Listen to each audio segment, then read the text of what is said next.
Yes. I was in my early 20s, and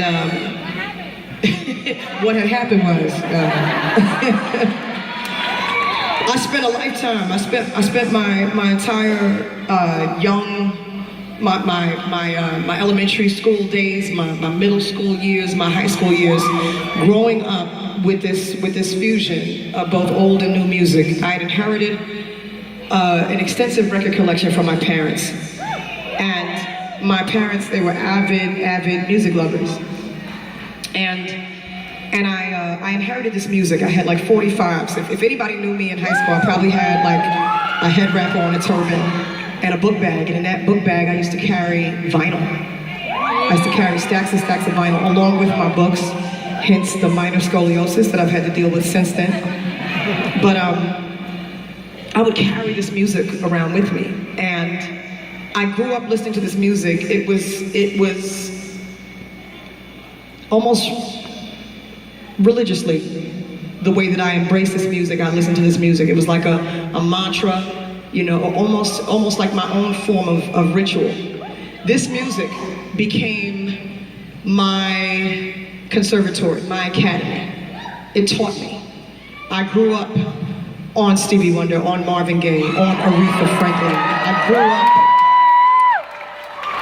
I grew up with this wonderful array of oldies, of some jazz, some classical, all of these profound kinds of music that my parents exposed me to. And then simultaneously, I was exposed to obviously the radio and our contemporaries, right? So I was in this time warp between the old and the new. And when I wanted to make a record, my goal was to try to fuse this generation gap, was to bring the elders closer to the young ones and the young ones closer to the elders. At this time, you had elders who kind of were like, oh, that hip hop stuff, ugh. Right? They didn't really, at that time, they weren't that open. And part of that could have been because they didn't receive the honor and the respect that they should have for the music that they contributed, right? And then the young ones didn't necessarily realize why they needed this long legacy of music. So here I was, trying to take the old and the new and bridge this gap. And in the process, I think everybody learned a little bit about each other and respect for each other's music. And in the process, a timeless classic was created because it embraced both the old and the new. This concept and this idea that we make advancements and then we throw out what is past. What you do is you enhance what you know before with what you know now.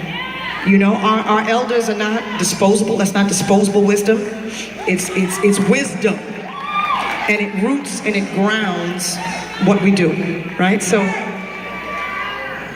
thank you for letting me bring that music and that expression into your homes. It literally was the culmination of my childhood. And I have to say that according to the responses, our relationships, our experiences couldn't have been that far because you related to what I said, what I put down on wax.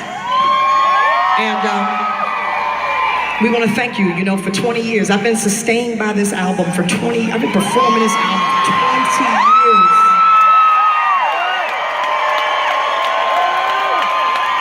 And I want to say thank you for your support. Thank you for your consistent support, your consistent encouragement, and your consistent appreciation of this piece of my life. God bless you, Phoenix. Let's do it like this.